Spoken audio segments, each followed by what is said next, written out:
retrouver pour l'épisode 4. Donc ça passe très vite. Je vous ai déjà sorti un nombre de vidéos qui commence à être assez important. Je vois que j'ai pas mal de retours de votre part sur Instagram, en commentaire, et ça c'est vrai que ça fait chaud au cœur. Donc là je suis en voiture, je vous fais cette petite introduction direction la pêche. Et aujourd'hui je vais vous tourner un petit sujet donc sur l'incidence de la pluie et du vent sur la traque du brochet pendant les périodes automnales. Donc si tu veux en apprendre plus, reste sur cette vidéo. Let's go les gars, c'est parti!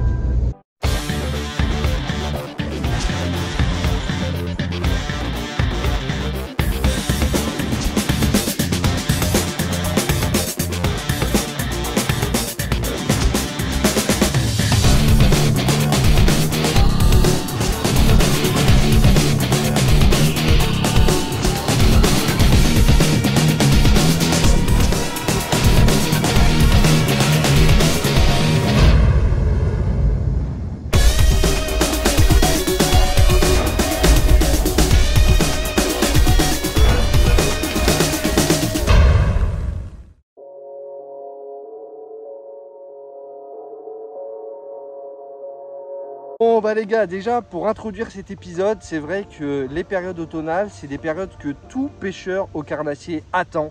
On s'imagine que les brochets sautent sur n'importe quoi. On s'imagine également ces belles frénésies de perches qui vont chasser sur des bancs d'alevin. Toutes ces scènes qui nous hantent où on se dit purée, ça va nous arriver, ça va être trop cool. Cette saison, je vais faire du poisson, il va y avoir des touches et qui plus est, je vais peut-être battre mon record. Alors c'est vrai que l'aspect météo, certains vous diront que dans telle ou telle condition, ils arrivent à faire du poisson. Mais c'est vrai qu'aujourd'hui, on va regarder deux facteurs qui ont une incidence donc sur la pêche et notamment en automne, donc la pluie et le vent, qui sont vraiment deux facteurs indissociables et qui vont avoir vraiment un véritable effet sur votre pêche, sur vos résultats et aussi sur le comportement des carnassiers. Donc là, ce qu'on va regarder ensemble les gars, c'est comment se comportent les carnassiers face au vent et à la pluie. Donc voilà, donc déjà premier truc les gars, on va parler déjà du vent. Donc c'est vrai que le vent, moi j'ai pu remarquer à l'heure actuelle qu'il y a deux conditions. Donc il y a une première condition, je dirais enfin même trois, on va dire une condition entre 5 et 10 km/h de vent quand il y a un léger vent dans des eaux claires. Moi personnellement je ne suis pas forcément convaincu d'un apport de vent de 5 km/h, de 5 à 10, parce que je trouve que sur des eaux claires ça ne va pas faire bouger plus que ça le poisson. Il faudrait vraiment, même si la luminosité elle est faible, moi j'ai pu le voir et constater la difficulté justement à faire des pêches construites quand le vent est aussi faible et notamment dans des zones qui sont claires. Ensuite vous allez avoir donc le vent modéré, c'est un vent que je dirais entre 10 et à peu près 25 km/h. Donc ça c'est un vent qui à mes yeux est hyper bénéfique pour la pêche du brochet. En fait c'est vrai que si vous voulez, quand ça va agiter la surface de l'eau, les poissons ils vont avoir tendance à d'une part se déplacer sur les bordures, d'autre part à pouvoir aussi également se déplacer sur les hauts fonds. Moi je trouve que également ça peut être un allié redoutable ces conditions là sur la pêche du sandre et de la perche aussi. Donc ça c'est quelque chose qui est hyper intéressant. Et donc c'est vrai que dans ces conditions là, en tout cas moi je trouve que le poisson il répond bien et que encore une fois si on joue sur de la turbidité de l'eau, les eaux claires et les eaux chargées, moi je trouve que sur une eau claire, avoir un vent modéré, c'est vraiment quelque chose qui déclenchera vos pêches et qui vous permettra d'allier quantité et aussi qualité. Donc ensuite, après le vent modéré, c'est vrai que vous avez le vent qu'on va dire élevé, ou je dirais à plus de on va dire 30 km/h et au-delà, où là je suis pas forcément fan. Je pense que ça c'est un piège à éviter, de dire oh là ça souffle bien machin, ça va activer. Non, moi je pense que quand il y a un fort vent comme ça, si vous êtes en bateau, déjà pour tenir les dérives c'est quasiment impossible. Les poissons ils vont avoir tendance, que ça soit du bord ou du bateau, à descendre dans la colonne d'eau. Donc c'est vrai que ça va être des pêches des fois où ils vont se situer par exemple dans les 5 mètres d'eau. Et donc c'est vrai que si vous n'arrivez pas à faire bien dériver votre bateau, ou que vous en tant que pêcheur de bord vous avez du mal à accéder à cette profondeur là, les pêches elles vont être très compliquées. Donc moi dans cette circonstance là, j'aurais plutôt tendance à vous dire qu'effectivement le vent fort c'est pas du tout quelque chose qui va marcher comment dire, et qui vous rendra la pêche très difficile. Généralement gros vent égale journée très compliquée, voire journée capot. quand vraiment vous avez tout tenté et que rien ne marche. Moi ça m'est déjà arrivé à titre personnel, donc voilà, je tenais à le souligner. Ensuite, c'est vrai que donc, dans cette période-là, effectivement, il y a le vent, il y a la turbidité de l'eau, comme je vous ai expliqué, parce que c'est vrai qu'en fait, sur le début de l'automne, vous pouvez avoir des eaux qui sont assez encore chargées s'il y a eu des crues. Mais au fur et à mesure de l'automne, vous allez avoir donc le plancton qui va mourir progressivement, et c'est ça qui va éclaircir les eaux.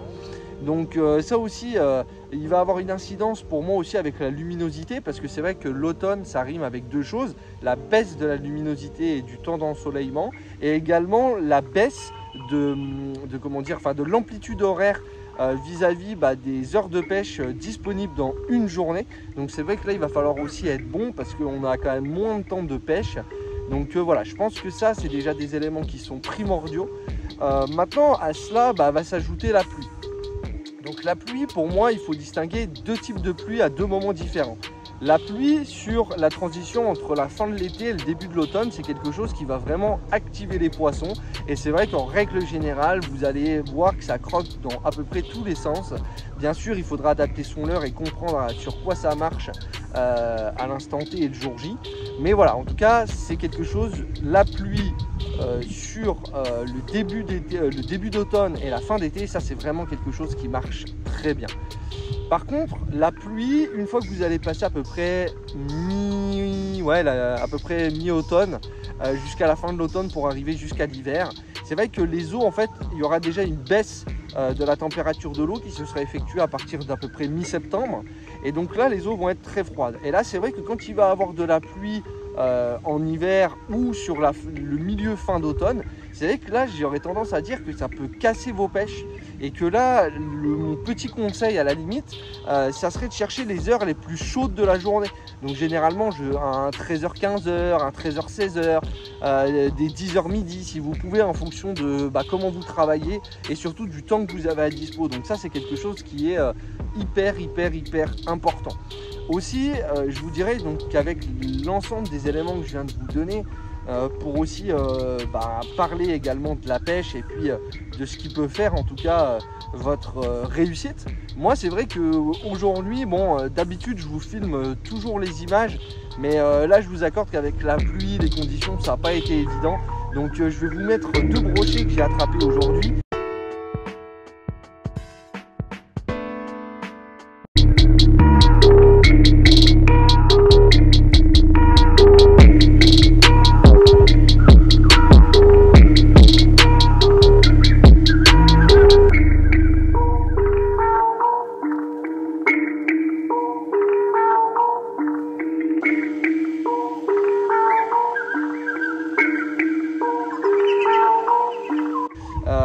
Et c'est vrai qu'en fait la clé de la réussite justement dans des temps de chien, parce qu'aujourd'hui on a eu de la pluie, on a eu du vent, ça n'a pas été évident.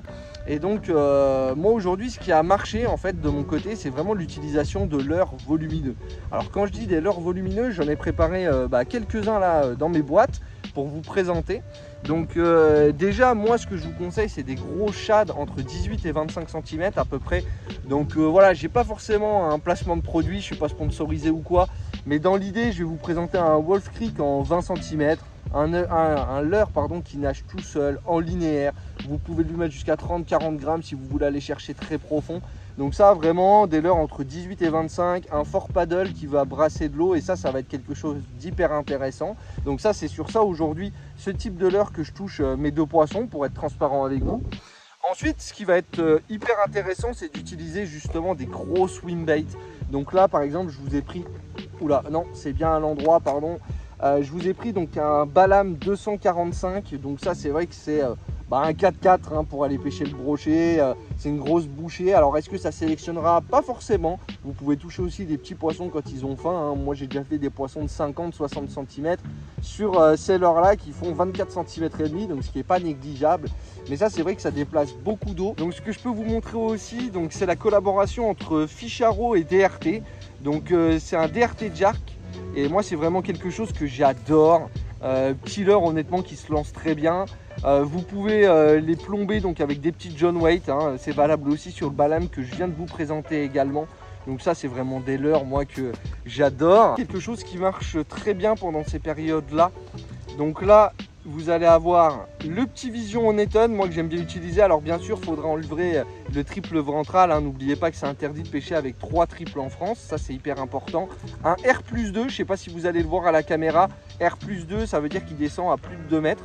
Donc ça c'est vraiment quelque chose qui est très intéressant, perche, cendre, brochet. Tout ça, enfin ils adorent ça les poissons. Donc un jerkbait avec des billes dedans, je ne sais pas si vous allez l'entendre, mais ça fait du bruit. Là c'est pareil, je vous ai pris dans l'idée un petit pointer de chez Lucky Craft. Donc pareil, j'ai oublié de le préciser, mais les deux, donc là on est en 110 hein, sur les deux tailles. Donc moi c'est ce que je vous conseille, 110, 120, des tailles en 140 aussi. Mais ça voilà, du jerkbait minnow surtout en avoir. Et vous pourriez prendre aussi, comme je vous disais, des prises supplémentaires comme des perches et comme du cendre. Donc ça c'est vraiment quelque chose d'hyper intéressant. Dans le même esprit, moi quelque chose que je voudrais vous présenter qui est valable encore une fois pour multi-espèces, c'est les petits lipless. Donc ça moi c'est quelque chose qui marche très bien. Donc dedans vous allez avoir une bille. Moi c'est quelque chose que je prends en coloris naturel. Donc ça, l'avantage que vous avez pour remettre en écho avec le temps, le vent et la pluie, c'est que ce type de leurre là, ça pêche par toutes conditions, du vent, de la pluie. Votre bannière elle sera toujours tendue, vous allez pouvoir pêcher toutes les colonnes d'eau. Ça c'est juste vous qui allez décider justement en relâchant. Alors moi, petit conseil que je peux vous donner au passage, c'est par exemple quand vous allez peigner avec ça, comptez le nombre de secondes. Bah tiens, là je viens de peigner 3 secondes, je me rends compte que ça fait une demi-heure que je pêche, il faut qu'une touche ou 10 minutes. Allez hop, là au lieu de 3, je vais compter jusqu'à 6, etc. Et ça c'est vraiment quelque chose qui marche très bien. Le brochet, j'en ai fait énormément dessus, c'est quelque chose qui est sous-coté. Donc ça vous pouvez les prendre entre 70 et 100 à peu près les tailles, faut pas hésiter. Mais ça c'est vraiment quelque chose qui marche bien. Donc voilà, l'Apex Vibe, moi quelque chose que je vous conseille et impérativement à avoir ça dans vos boîtes. Bien évidemment, pour rester donc dans la thématique du brochet aujourd'hui, quelque chose qui va marcher très bien, c'est toute la gamme des leurres souples. Et moi aujourd'hui, je vais vous présenter encore une fois dans l'idée de vous montrer quelque chose qui est intéressant, rapport qualité, pêche et plus en même temps votre budget. Je vous présente 2 petits leurres de chez Fox. Vous allez le connaître, mais j'en suis sûr à 100%. Le répliquant, que je vous présente plus parce que je pense que pour ceux qui sont amateurs de Mission Impossible, je pense que Monsieur Legendre, il a su nous les présenter depuis des années. Le Jointed Trout, qui est ça, et c'est juste magnifique. Donc moi ça c'est ces 2 leurres là, ils vont vraiment m'aider en fait à pêcher beaucoup plus creux. Et moi encore une fois, comme je vous disais, c'est vrai que je vais utiliser un leurre comme celui-là, hop, je vous le mets bien droit, où ça vous allez le monter en 360 avec des têtes plombées à visser. Et ça, le véritable avantage de ces leurres comme ça, c'est que c'est des leurres qui sont déjà montés, donc prêts à l'utilisation. Vous achetez un leurre, vous avez déjà l'armement qui est mis. Donc là concrètement, hein, je synthétise, je l'enlève de mon packaging, je monte mon bas de ligne, bim, je peux direct pêcher avec. Aucune action de ma part. Et ça encore une fois pour les pêcheurs débutants comme les pêcheurs confirmés, et moi des fois ça peut m'arriver de ne pas avoir le temps de faire mes montages, bah voilà, je suis bien content d'avoir ça. Et en plus c'est vrai que dans des conditions donc vraiment où il y a du vent, moi ce que j'aime beaucoup par exemple avec un répliquant, c'est vraiment cette caudale là ici qui va brasser beaucoup d'eau. Et encore une fois dans la même idée de tous les leurres que je vous ai présentés précédemment, c'est que je peux peigner toutes les colonnes d'eau avec, et ça c'est vraiment quelque chose de très important. Ça y est les gars, on arrive déjà à la fin de cet épisode. Donc c'est vrai que je vous aurais pas présenté 50 poissons aujourd'hui. C'est vrai que le téléphone il a pris un petit peu l'eau, donc c'était pas évident, et les rushs sont complètement inutilisables. Donc je vous ai quand même gardé deux rushs qui étaient utilisables. Voilà, donc le temps passe déjà très vite, on est obligé de se quitter. Moi non plus, j'aimerais qu'on se quitte pas les gars, c'est une véritable histoire d'amour entre nous. Je rigole bien sûr. Mais voilà, en tout cas, j'espère que ce sujet il vous aura permis justement de comprendre un petit peu mieux l'apport du vent et de la pluie en période automnale, parce que je pense que c'est 2 facteurs sur lesquels il faudrait vraiment mettre ça en avant et puis essayer de comprendre, parce que c'est quelque chose qui va pouvoir influencer la quantité et la qualité de vos pêches. Donc ça c'est vraiment un facteur très important. Encore une fois, j'espère que tu t'es régalé. Moi je me répète assez régulièrement sur ce point de vue là, mais si je fais des vidéos, c'est d'une part parce que je reçois des demandes privées sur Instagram, et donc j'ai vraiment envie de vous répondre à travers une vidéo. Et puis d'autre part, c'est aussi pour que ce soit la jeune génération de pêcheurs, que ce soit les pêcheurs qui reprennent, qui ont arrêté la pêche depuis 20 ans. Moi, quand j'étais vendeur en magasin, j'avais des personnes qui avaient arrêté la pêche depuis 20 ans, qui reprenaient. Et bah, c'est d'essayer voilà, de leur retransmettre ce virus, de leur retransmettre aussi l'actualisation de toutes les techniques qui peuvent être présentes sur le marché de la pêche. Donc voilà, ça s'adresse à un public assez large. Et j'espère les gars que si ça vous a plu, n'hésite pas à t'abonner, n'hésite pas à liker. Et les gars, on se dit à la prochaine. La prochaine fois, il est dans tes mains. Allez, bye, ciao.